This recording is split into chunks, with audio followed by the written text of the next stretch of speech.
নমস্কার বন্ধুরা, আমি কনকা। মাই হোম চ্যানেলে সবাইকে স্বাগত। আমি একটা ছোট্ট ভিডিও নিয়ে এসেছি। এই দেখো আজকে কি বানাচ্ছি।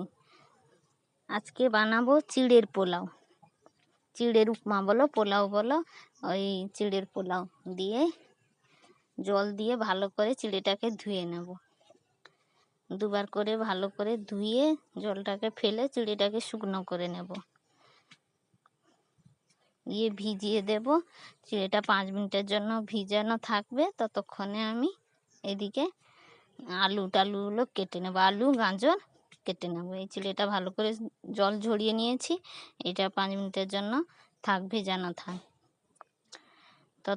যতক্ষণ ভেজানো থাকছে আমি কেটে নেব এখানে আলু, গাজর আর পেঁয়াজ কুচি কুচি করে সরু সরু করে কেটে নেব। চিড়ের পোলাও সবাইকে ভালো লাগবে খেতে, ছোট বড় সবাই খাবে।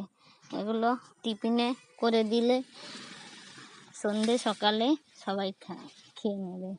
বাচ্চারা তো সবসময় এটা ওটা খেতে ভালোবাসে, তাই এদেরকে একটু মুখরোচক কিছু হলে বানিয়ে দিলে ওরা ভালো লাগবে খেতে ওদেরকে। এখানে চিড়েটা ভিজানো হয়ে গেছে। আলু, গাজর, লঙ্কা কুচি, পেঁয়াজ কুচি আর যেটা মেন হচ্ছে কারি পাতা। এতে কারি পাতা দিলে ভালো লাগবে। কারি পাতাটা অতি অবশ্যই দিতে হবে। উনুনটা ধরিয়ে নিলাম, উনুনটা ধরিয়ে নেব। নিয়ে কড়াইটা একটু গরম হলে আর দিয়ে দেব সর্ষে তেল। কড়াইটা একটু গরম হলে দিয়ে দেব সর্ষে তেল। সর্ষে তেলটা একটু গরম হলে ওর মধ্যে দিয়ে দেব কালো সর্ষে। কালো সর্ষে দিয়ে দেব একটুখানি। কালো সর্ষে দিয়ে আলুগুলোকে ভালো করে ভেজে নেব।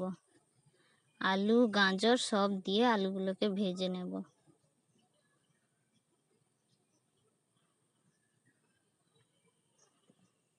আলু গাজরগুলো ভালো করে ভেজে নুন হলুদ দিয়ে ভেজে নেব।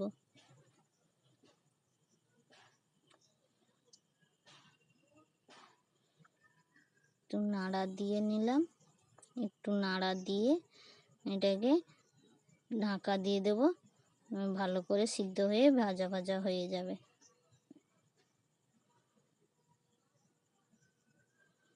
ঢাকাটা দিয়ে দিচ্ছি। চিড়ের পোলাও খেতে সবাই ভালোবাসে। কে কেমন জানো, যারা জানো তারা তো জানোই, আর আমি এইভাবে জানি। তোমরা কে কেমন জানো আমাকে বলবে কেমন হয়েছে রান্নাটা। আর অবশ্যই একবার করে দেখো কেমন লাগে খেতে।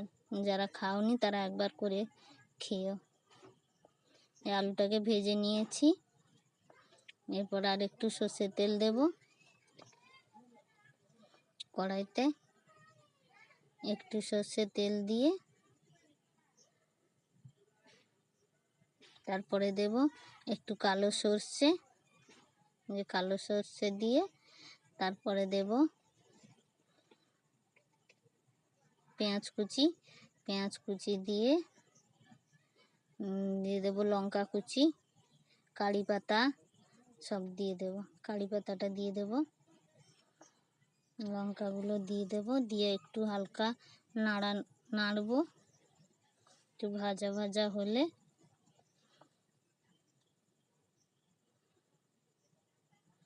একটু ভাজা ভাজা করে নেব।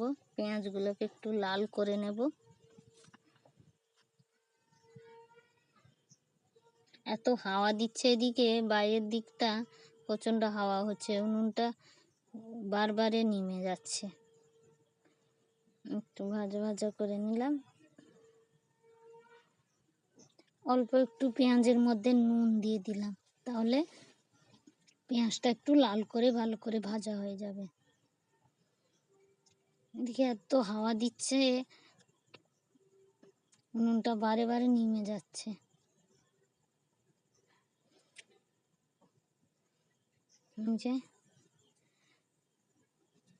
জাল জ্বলছে, পেঁয়াজটা ভাজা ভাজা হয়ে যাচ্ছে। ভাজা ভাজা হয়ে গেলে এবার দিয়ে দেবো চিড়ে। ভাজা ভাজা হয়ে গেছে। এবার চিড়েগুলো দেখো শুকনো হয়ে, চিড়েগুলো দিয়ে দেবো এর মধ্যে। সব চিড়েগুলো দিয়ে ভালো করে নেড়ে নেব।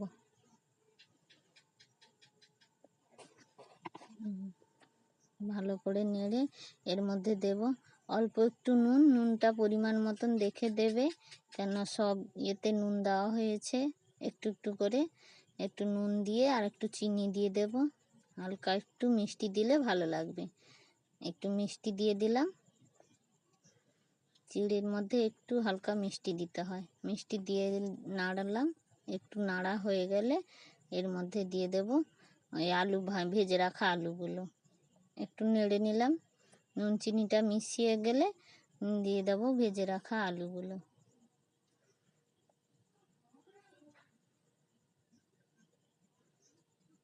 ওগুলো ভালো করে ভেজে নিলাম।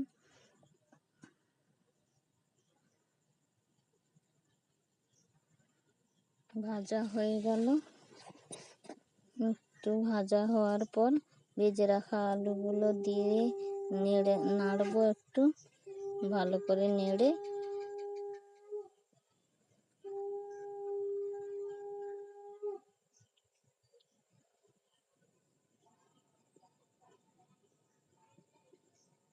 আমি হালকা একটু তেল দিয়েছি, অল্প একটু তেল, বেশি তেল খেতে ভালো লাগে না। এই আলু ভাজাতে তেল আছে। দেখো বন্ধুরা, সব মিশিয়ে দিলাম, কত সুন্দর হয়ে গেল। এবার এটাকে একটু অল্প নাড়া দিয়ে তারপর দিয়ে দেব। তারপর এর মধ্যে দিয়ে দেব একটু চিনেবাদাম। বাদামগুলোকে ভেজে রেখেছিলাম, ওই বাদামগুলোকে এর মধ্যে দিয়ে দেব। বাদামগুলোকে দিয়ে দিলাম, অল্প একটু বাদাম ভাজা দিলাম, দিয়ে ভালো করে মিশিয়ে নেব।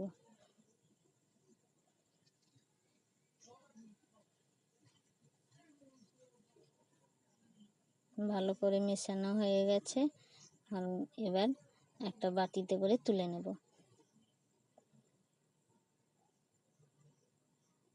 বাটিতে করে তুলে নেব। এবার পরিবেশন করে দেখবো কেমন হয়েছে। দেখো ভালো হয়েছে খেতে। তোমরা বাড়িতে বানিও, খেয়ে বলবে কেমন হয়েছে। ছোট বড় সবাইকে ভালো লাগবে। বাচ্চাদের টিফিনের মধ্যে এগুলো দিয়ে দেবে, খুব ভালো লাগবে। আজকের মতন এটাই, টাটা। আবার পরের ভিডিওতে দেখা হবে।